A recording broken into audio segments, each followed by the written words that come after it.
ازيكم؟ كل سنه وانتم طيبين. بما اني بقى ان رمضان بحب الصواني، النهارده هنعمل مع بعض صينيه كانالوني. هقول لكم على طريقه حلوه جدا.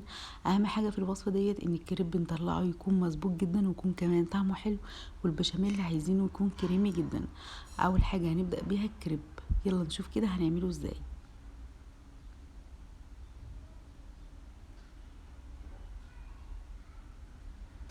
طريقة الكريب المظبوطة جدا اللي ما يتقطعش مننا لما نيجي نطبقه او نفرده طري جدا. يلا بينا بسرعة نبدأ في الوصفة.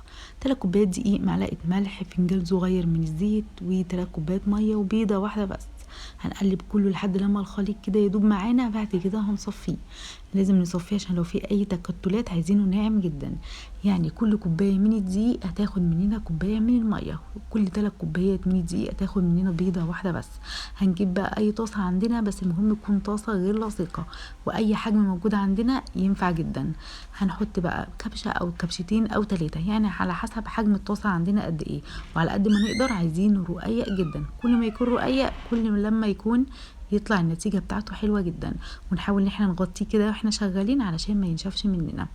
لما نطبقه بقى كده ونفرده ونلاقيه ما تقطعش معانا، يبقى كده الوصفة ناجحة جدا.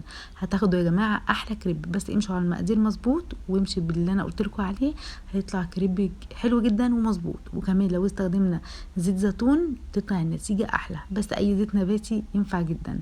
بصوا بقى، نفرده ونطبقه ونلعب بيه، نشده نفرده، ولا بيحصل له اي حاجة خالص. الكريب لما نحشي اي حاجة لازم نرجعه تاني وتحمر تحميرة بسيطة كده زي ما انتوا شايفين. لكن بتاع الكنالوني هندهن بس الصينية كده شوية زبدة بلدي، وهنديله تحميرة بسيطة جدا. الخطوة دي يا جماعة بتفرق جدا في الطعم، يعني بيكون طعمه كده اقرب للفطير شوية مع الزبدة البلدي بقى، مع التحميرة البسيطة دي.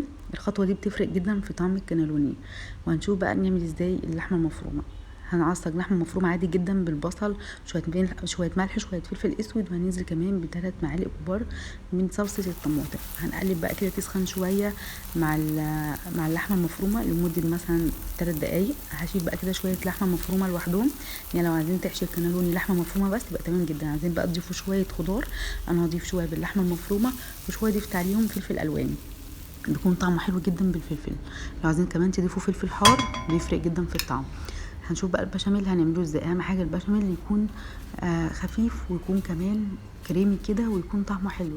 هنجيب معلقتين كبار من الزبده البلدي، معلقه واحده بس من الزيت، وهنضيف معلقتين مليانين من الدقيق. هنحمر بقى كده على نار هاديه لحد بس لما لمده مثلا دقيقتين او 3، لحد بس لما يتحمر معانا كده شويه. هنبدا بقى نطفي عليه، يعني لما يوصل كده للمرحله ديت ويتحمر هنطفي عليه. بعد كده هنجيب لبن ساقع. ايوه لبن ساقع، مش لازم لبن مغلي ولا اي حاجه. لو انتوا عايزينه كده ما يكلكعش معانا وينجح معانا، الناس اللي هي بتشتكي ان دايما البشاميل اللي بيكلكع معاها ولازم تضربه تاني في الخلاط او بالهاند بلندر، لا احنا نطفي عليه في المرحله ديت. وهنجيب ال3 كوبايات من اللبن، هننزل بيه تدريجيا. انا ما قطعتش ولا اي حاجه وانا بعمل البشاميل عشان تشوفوا ان هو ما كلكعش معانا خالص يعني، ونجح معانا جدا وبقى كريمي كده وتحفه. هننزل بقى باللبن، 3 كوبايات من اللبن ننزل بيهم تدريجيا زي ما انتم شايفين. يعني ننزل بشويه لبن ونقلب، وننزل بشويه كمان ونقلب، يعني ما ننزلش باللبن مره واحده عشان ما يكلكعش معانا، ننزل بيه تدريجيا يعني. بصوا ناعم جدا معانا يعني بجد تحفه. هننزل بقى كده برشه جوز الطيب، وكمان ربع معلقه صغيره من الفلفل الاسود عشان لونه ما يغمقش، ومعلقه من الملح. بصوا يا جماعه قوامه هو ده القوام المطلوب في الكنالوني، قوامه مظبوط جدا. هنجيب بقى شويه كده من البشاميل، وكمان هنضيفه بقى في الصينيه كده من تحت، وهنشوف بقى نحشي ازاي الكنالوني.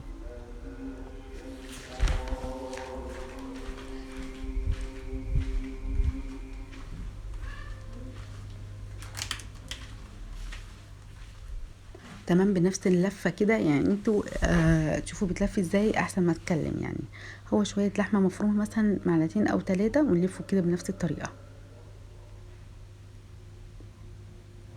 كده. انا خلصت الكميه كلها. هنجيب بقى البشاميل اللي هو اللي احنا عملناه، وهنضيفه على الوش. هنضيف الكميه كلها، وشويه بقى جبنه موتزاريلا كده بيديها طعم حلو جدا. تمام. وعلى فرن ساخن بقى، او اخر مثلا دقيقتين ممكن نولع الشوايه. هنسيبه قد ايه؟ هنسيبه مثلا 15 دقيقه. رش بقى بقدونس كده لما طلع من الفرن، بجد يا جماعه خطير يعني.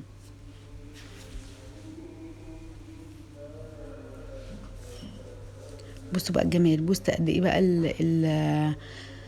البشاميل اللي بصوا قد ايه بقى كده ناعم معانا، بجد رهيبه يعني. جربوها وان شاء الله هيعجبكم. اكتبوا لي رايكم في الكومنتات، ولو اول مره تشوفوني، لو انتم مش عاملين متابعه على صفحتي على الفيسبوك اعملوا متابعه، لو بتشوفوني على اليوتيوب اعملوا اشتراك على قناتي على اليوتيوب. اشوفكم على خير بفيديو جديد، وباي باي.